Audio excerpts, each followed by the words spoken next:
Today is July 16th, 2016, and it has been an incredibly difficult day to wipe this smile off my face. I may have just a little bit fallen in love with Italy, at least, if nowhere else but Naples. Naples is just this, yeah, in, like almost all over, but it's like disgustingly grimy and gritty, and I think I said in my last post, it's like you can actually feel the mafia on every street corner. And it's so chaotic. Like a day out wandering around the city today it's almost been at the level of, say, Mumbai or Delhi, or pretty much any of the big cities in China as well. It's just constantly like looking out for people, and that feeling of just don't stand still, like just don't stand still. Just keep going with the flow of people, and keep looking around every corner because there's something amazing around every corner. And it's incredibly beautiful at the same time to see this sort of disgustingness in the streets, but at the same time, like all the beauty, the architecture is amazing, the people are amazing. I was out coming home this evening, and there was this guy who was playing his violin out on the street, and these two people decided that they just loved the sound of this violin, and they started dancing in the street. And people started watching and clapping for them after each dance. It's just really cool to see people who obviously have a lot of pleasure or just happiness. They just seem to experience what they want to experience rather than what they feel like they should experience. They just kind of go with the flow, and with that, it's like listening to every word that comes out of their mouths is beautiful in itself to listen to Italian, but it just sounds like it's packed with so much emotion and feeling. Like with every word that comes out, it's just like they wear their emotions on their sleeves, and to have that all mixed in with this sort of this feeling of the mafia and how they kind of control the city.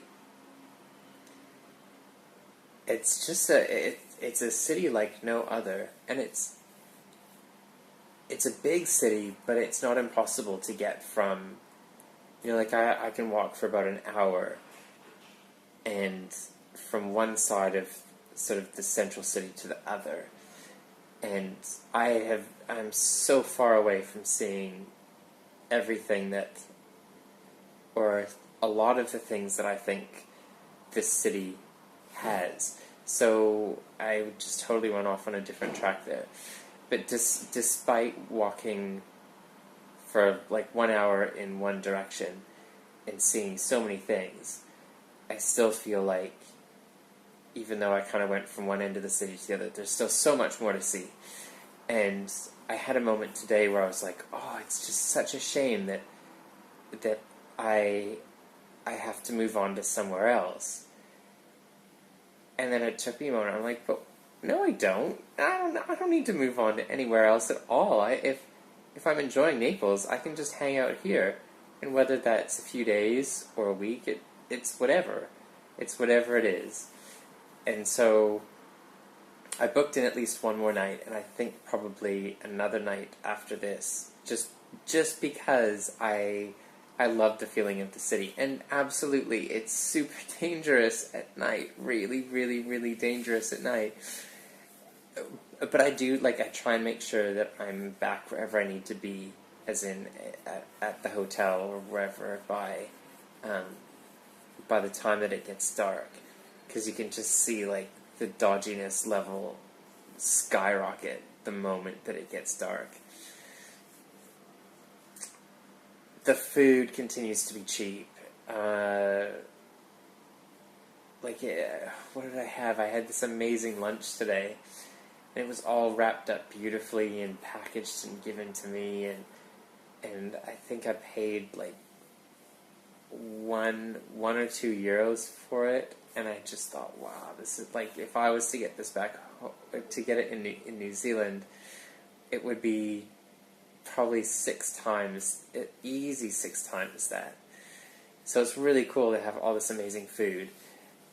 It's so cheap and it's so good. And the markets today, wandering around, there's just markets like everywhere in Naples, and to see how inexpensive fruit and vegetables are here is incredibly reassuring in itself. Like, I guess that's one of the reasons why the food is so cheap. As in, like, the restaurant and cafe type food is so cheap, is because the ingredients that go into them are so cheap, but they're so good. Like, you can just see everything is just perfect. Yeah. I was walking down the street and ended up in, from what I'm told, the oldest theater in Europe, and also apparently the grandest theater in all of Europe. I don't know how true the grandest theater in all of Europe statement is. Obviously, haven't been to them all to know, but this theater, that was their thing. They said it does not get any more grand than this, and it was incredible. I ended up paying, it was piddles, but to go on this tour, and it was about maybe 45 minutes long, and it was it was just this very lovely tour through, and you get to see like the grand foyer and all like the stage area and the seating, and you get to go up and sit in the area where the royals used to sit. From there, like, it's like and that's the thing, is like has 6 stories, and they're all like box seating. So I think it must have been like four seats in each box. So you sit with, and each box has mirrors so that the royals can see who's in each box from wherever where the royals sit. They can look into each box with all these mirrors, and just there's mirrors everywhere throughout this whole theater, like even in the main foyer area. So that was really cool. And then so I was in there's squares all over the place, but there's the main big one where the royals used to be, and there's this ginormous church, beautiful, unbelievably beautiful. And I went inside and I realized, oh, there's somebody getting married here, because they were playing the wedding music.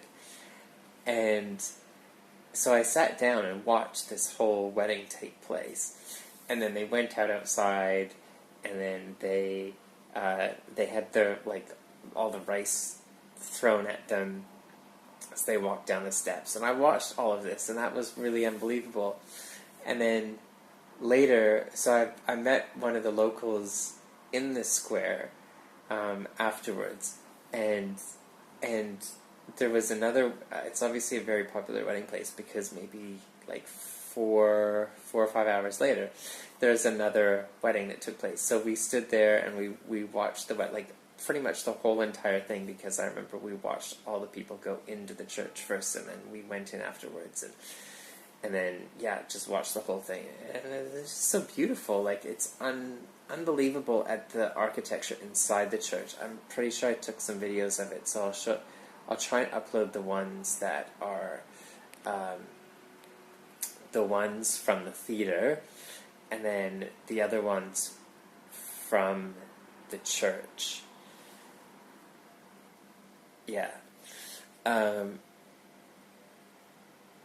Right, what else did I need to... Peter... Oh, no, I don't think there's anything else that I needed to say today.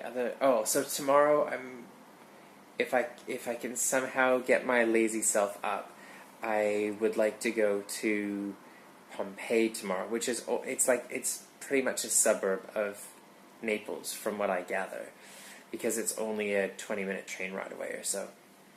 So I would like to actually get out there, and then I was thinking about Sorrento, but the concept of another beach town in that sort of rich and well-to-do kind of way. I heard the food's amazing there, but the food is amazing here in Naples as well. So I'm less tempted to go out and stay a night in Sorrento, which is just past Pompeii, sort of. And I would probably rather do like a half day in Pompeii, and then maybe at least another half day in Naples before I head up to Rome. So yeah, plans are changing all the time. Well, yeah, pretty much minute by minute, really. So we'll see where I am tomorrow. But I hope that I hope that I'm somewhere close by, because, like I said, I still have so much more to see in Naples.